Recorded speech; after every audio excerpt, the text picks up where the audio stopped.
struggle, fight, negative comments, haters, demotivation, frustration, late night, early morning, सोच, सपने, हिम्मत, ताकत, hard work, dedication, determination, motivation, consistency, discipline, patience,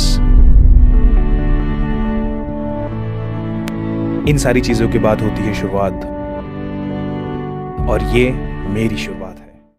अस्सलाम वालेकुम नाज़रीन, आप देख रहे हैं NFA न्यूज़ पॉइंट। मैं हूं आपका मेज़बान यूनुस कुलानी। आज हम मौजूद हैं बहरिया टाउन में और आज हमारे साथ एक खुसूसी मेहमान मौजूद हैं। इन्होंने हमें शो में ज्वाइन किया और हमें टाइम दिया। सबसे पहले इनका शुक्रिया अदा करते हैं और इनसे जानेंगे, मोहतरमा हिना करीम साहबा हमारे साथ हैं, इनसे जानेंगे कि इनकी लाइफ स्टोरी, ये बेसिकली कराची से स्टार्ट हुई, मैरिज किया और उसके बाद साउथ अफ्रीका मूव हुई, वहाँ से फिर UAE और UAE से फिर पाकिस्तान, कराची से फिर बहरिया। तो मैम, कैसा रहा ये ज़िंदगी का सफ़र? अस्सलाम वालेकुम आप लोगों का। थैंक यू सो मच, आप लोग आए, आपने इस काबिल समझा कि मैं अपनी लाइफ आप लोगों के साथ शेयर कर सकूं। सफ़र तो बहुत लंबा है, कहाँ से शुरू करें, कहाँ से ख़त्म करें। बहुत स्ट्रगल किया, बहुत सारी चीज़ें आई ऊपर नीचे। अगर देखा जाए तो आसान नहीं था, बहुत मुश्किल। आज भी याद करते हैं तो रोना भी आता है, अफसोस भी होता है और सोचते हैं कि कहाँ थे और आज कहाँ हैं। बिल्कुल, बस अल्लाह पाक का शुक्र है, लोगों की दुआएं हैं, कुछ अच्छे काम हैं जो यहाँ तक आके बैठे हैं। बेसिकली जब से होश संभाला ना, तब से बस अपने घर के हालात कुछ ऐसे देखे कि बस अम्मी अब्बू बस जितना कमाते थे उतना पूरा होता था। 4 बहन भाई थे, छोटे से घर में रहते थे। हर इंसान की ख्वाहिश होती है बड़ा करने की, लेकिन मौका नहीं मिला। फिर आहिस्ता आहिस्ता लोगों को देखते थे, एक होता था, एक दिमाग में बात आती थी कि नहीं यार, ये बंदा बाहर से आया है तो हम भी काश ऐसा करें, काश हम भी बाहर जाएं। चॉकलेटें होती हैं, ये होता है, वो होता है, बहुत एक लग्जरी लाइफ होती है। लेकिन जो बाहर रहता है ना, उसको पता है कि वहाँ की लाइफ कैसी है। हम आज भी, मेरे साथ बहुत सारे मेरे दोस्त ऐसे हैं, कलीग्स हैं, वो कहते हैं हमें बाहर जाना है। बाहर जाना कोई बहुत बड़ा काम नहीं है। बाहर जाके आपको पता चलता है कि कितने आने से 100 बनता है, क्योंकि बहुत स्ट्रगल है। कराची, पाकिस्तान की लाइफ बहुत अच्छी है। यहाँ रूटीन नहीं है, यहाँ पे टाइम का कोई इशू नहीं है, यहाँ आपको खाना पीना मिल जाता है। बाहर आसान नहीं है। सही। तो मैम, आपने यहाँ से, कराची से जब मूव किया साउथ अफ्रीका, फिर वहाँ का एनवायरनमेंट किस तरह का था? क्योंकि आप पाकिस्तान से हैं, यहाँ पे हमें कोई रूल्स एंड रेगुलेशन इतना फॉलो नहीं करना पड़ता, जो कि हमें एक एडवांटेज है, हालांकि हमें करना चाहिए। तो वहाँ पे जाके जो पाकिस्तानी वहाँ जाते हैं, उनको किस तरह फिर मैनेज करना पड़ता है? देखिए, मेरी जब शादी नहीं हुई थी तब मैंने सिर्फ अमेरिका के बारे में सुना था। अमेरिका का मतलब बस वर्ल्ड ख़त्म, सबसे खूबसूरत जगह, मैंने ये सुना था। अब मुझे भी ये था कि जब मेरी शादी मेरी पसंद से हुई। अल्हम्दुलिल्लाह मेरे शौहर बहुत अच्छे हैं और उनकी वजह से आज मैं यहाँ बैठी हूँ। तो जब शादी हुई, शादी के बाद हम गए, तो जब मैं एयरपोर्ट से उतरी तो आप बिलीव करो, जब मैं एयरपोर्ट से उतर के अपने घर जा रही थी तो वो एक रोड ऐसा था जैसे कि न्यू कराची। साउथ अफ्रीका बहुत खूबसूरत है। साउथ अफ्रीका के साथ पड़ता है एक और कंट्री, मोज़म्बिक। मैं मोज़म्बिक में गई थी। ये पूरा नाइजीरियन है, काले लोग हैं वहाँ पे, ब्लैक पीपल्स है, उनकी लैंग्वेज पोर्चुगीज़ है। तो जब मैं एयरपोर्ट से उतरी तो एयरपोर्ट पे शीशे टूटे हुए थे एयरपोर्ट के। मैंने बोला ये क्या? मैं कह रही थी, हस्बैंड के साथ थे नहीं, मुझे यार ये क्या। उसके बाद जब मैं निकल के बाहर निकली और जब हम अपने घर तक गए तो वो न्यू कराची से भी बदतर एरिया था। मैंने कहा ये इंटरनेशनल कंट्री है। यानी कि मेरे दिमाग में वो था कि अमेरिका तो ऐसा, तो अमेरिका जैसा, क्योंकि इंटरनेशनल कंट्री ना, बाहर आप पाकिस्तान से बाहर चले गए। खैर, गए, स्ट्रगल किया। एक कमरे का घर था, उसके साथ 4 लोग और भी रहते थे। स्टार्टिंग की शुरू के 4-5 महीने तो कुछ भी नहीं किया, घर में थी, हस्बैंड जॉब करते थे, क्योंकि लैंग्वेज नहीं आती थी। वहाँ की लैंग्वेज बहुत ज़रूरी है। और वहाँ मैं जानती हूँ, मैंने 20 साल पहले वहाँ कैसे निकाला, क्योंकि वो है, लेकिन किसी भी मुल्क की बुराई नहीं करूँगी, लेकिन वो एक डेंजर जोन है। जिस तरह आप लोगों ने जोहान्सबर्ग के बारे में सुना होगा, डरबन के बारे में सुना होगा, उससे ज़्यादा ख़तरनाक। ठीक है, हम वहाँ पे वो एक पहले ज़माने में एक मोबाइल होता था 3310 नोकिया का, वो तक लेके नहीं चल सकते थे, इतना ख़तरनाक एरिया। खैर, हमने स्टार्टिंग की, मैंने 4-5 महीने घर में निकाले। थोड़ा बहुत काम किया सलून का वहीं पे, कि मुझे अपनी अर्निंग स्टार्ट करनी थी। उसके बाद मुझे एक जगह जॉब मिली। मैं $50 की जॉब से स्टार्ट किया मैंने।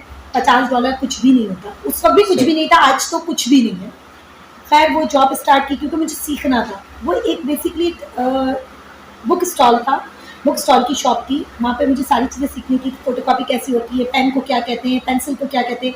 जब मैंने थोड़ा सा सीखा तो मेरे बॉस को कुछ लगा कि यार इस बंदी में स्किल्स हैं। उसने मुझे प्रमोट किया। अल्हम्दुलिल्लाह मैंने 3 साल वहाँ काम किया और उस 3 साल में मेरी सैलरी प्लस कमीशन, यानी मैं अपने हस्बैंड से ज़्यादा काम करने लगी थी। तो फिर वो होता है ना कि आपको खुद के अंदर कॉन्फिडेंट बढ़ता है कि नहीं यार मैं कर सकता हूँ, मैं कर सकती हूँ। जब हस्बैंड ने भी देखा कि नहीं ये कर सकती है, मैंने शादी के बाद थोड़ा सा गैप रखा। मेरा बेबी हुआ 3 साल के बाद, 3.5 साल के बाद। तो हमने उसमें इतना बना लिया कि हमारा अपना घर था, हमारे पास अपनी गाड़ी थी और हमने, यानी मैंने जीरो से स्टार्ट किया था। अच्छा मैम, आपकी बात रोक रहा हूँ, यानी आप ये किस तरह समझती हैं कि एक औरत को अपने मर्द का हाथ बटाना चाहिए या फिर एक हाउस वाइफ बन के रहना चाहिए? इसमें आप क्या समझते हैं कि कामयाबी का राज क्या होगा? क्योंकि पाकिस्तान में देखा जाए तो ज़्यादातर यही रुझान है कि भाई औरत जो है वो घर पे ही रहती है, हाउस वाइफ, और उस घर के मामलात ही देखे जाते हैं। लेकिन आप क्योंकि बाहर भी गई तो वहाँ पे भी कुछ अर्सा आपने स्टे लिया, ज़ाहिर न्यू मैरिड थी, तो क्या सूरत हाल है इसमें, आपकी क्या पॉइंट ऑफ व्यू है? देखिए पहली बात तो मैं इसको सबसे ज़्यादा ब्लेम जो है ना मर्दों को करती हूँ, औरत को नहीं करती है। एक लड़की शादी करके अपने हस्बैंड के घर आती है, उसको कुछ नहीं पता, वो न्यू लाइफ शुरू करती है, ठीक है। हस्बैंड उसको ट्रस्ट करेगा, हस्बैंड उसको परमिशन देगा तो वो जॉब करेगी, वो 2 पैसे कमाएगी। लड़कियों को मोटिवेट करने के लिए शादी के बाद उसके मर्द का, हस्बैंड का साथ बहुत जरूरी है। सॉरी बट मैं इससे एग्री नहीं करूँगा मैम, क्योंकि आप कह रही हैं कि मर्द को ब्लेम कर रही हैं, लेकिन मसला ये है ना, अगर मर्द औरत से काम करवा रहा है तो बेसिकली अगर यहाँ पर देखा जाए तो कहते हैं यार कैसा मर्द है, ये औरत से काम करवा रहा है। अगर वो नहीं करवा रहा तो फिर कहते हैं देखें जी ये कैसा मर्द है कि औरत को बांध के रखा हुआ है घर पे, कहीं निकलने नहीं देने। तो यहाँ पर तो मजलूम मर्द ही हुआ ना।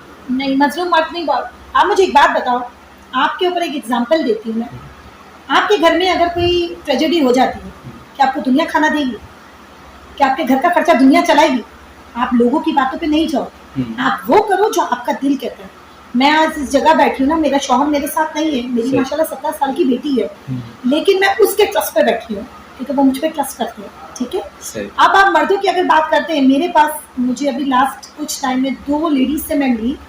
आप यकीन करें वो पढ़ी लिखी लेडीज है, उनके हस्बैंड ने 12 साल के बाद उनको छोड़ दिया। 12 साल के बाद, व्हाट द हेल, 12 साल। अगर आपको वो लड़की नहीं चाहिए थी आप 1 साल में छोड़ देते, 2 साल में छोड़ देते, 12 साल में आपने छोड़ दिया। एक लेडी है, मेरी फ्रेंड है, उसके 3 बच्चे हैं, ठीक है। उसने 12 साल के बाद अपने हस्बैंड ने 12 साल के बाद अपने बच्चों के साथ बीवी को छोड़ दिया कि क्या है। अगर वो औरत काम करती तो वो उस पर डिपेंड नहीं होती, वो मर्द उसको नहीं छोड़ सकता था। क्यों?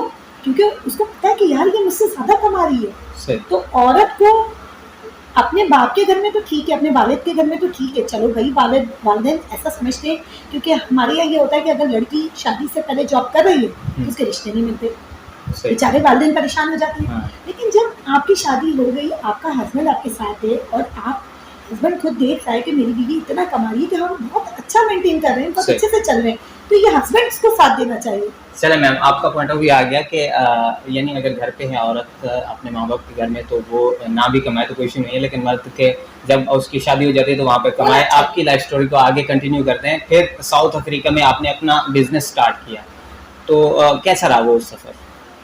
देखिए मैंने ना, बस अल्लाह ताला ने मेरा साथ दिया और बस एक छोटी सी थोड़ी सी बहस हो गई थी मेरे अपने बॉस के साथ और मैंने एट अ टाइम उनको रिज़ाइन दे दिया। और मेरी बेटी उस वक्त थी 6 महीने की। सही। और आपको मैं बताऊं, वहाँ पे खाने पीने के अलावा सबसे ज़्यादा एक्सपेंसिव जो था वो दूध और पैम्पर, सबसे ज़्यादा मुश्किल काम था अफ्रीका में। तो बस मैंने एट अ टाइम रिज़ाइन दे दिया और जब मैं घर आई तो मेरे हस्बैंड ने कहा यार ये क्या किया तुमने, कैसे करेंगे? मैंने कहा अल्लाह बहुत बड़ा, और अल्लाह का शुक्र है कि मुझे विद इन 1 मंथ के अंदर मुझे एक अच्छी जगह मिल गई, कुछ अच्छे लोग मिल गए और मैंने अपनी छोटी सी शॉप से स्टार्ट किया। उसमें मुझे बेनिफिट ये मिला था कि शॉप के साथ ही मेरा घर था। सही। और वो सिटी से एक गांव 25 किलोमीटर दूर था, सिटी से 25 किलोमीटर दूर। सही। वहाँ पे हमारे मुस्लिम लोग भी थे, ठीक है, वहाँ के अपने मोज़म्बिकाना लोग भी थे। खैर मुझे लैंग्वेज इतनी आ गई थी, मैंने शॉप से स्टार्ट किया। मेरे हस्बैंड ने बहुत मेहनत की, वो सैटरडे संडे अपना काम ख़त्म करके आते थे। सैटरडे वाले दिन हाफ डे होता था वहाँ बेसिकली हाफ डे सैटरडे को 1 बजे काम बंद हो जाता है। तो ma'am can you speak few words of that language? बंदिया को मुश्ताक तुबे नौशिश्ताबे, ये एक बहुत डिफिकल्ट लैंग्वेज है। मैंने अभी ये कहा गुड मॉर्निंग, कैसे हैं आप लोग सब ठीक है, मैं ठीक हूँ। ये बहुत मुश्किल लैंग्वेज है, हमारे ऊपर से गुजर गई। बिल्कुल।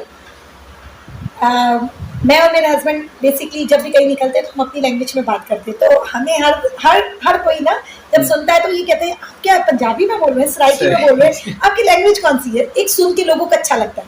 और हम अभी भी घर में पुर्तगाली लैंग्वेज बोलते हैं, क्योंकि मेरी बेटी को लिखना भी आती है, मेरी बेटी को बोलना भी आती है।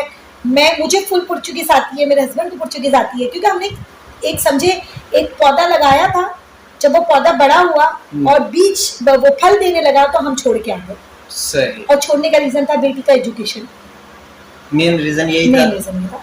अच्छा, उसके बाद आप यूएई मूव कर गए, वहाँ पे कितना अर्सा ऑस्ट्रेलिया और फिर वहाँ से फिर कराची का सफर?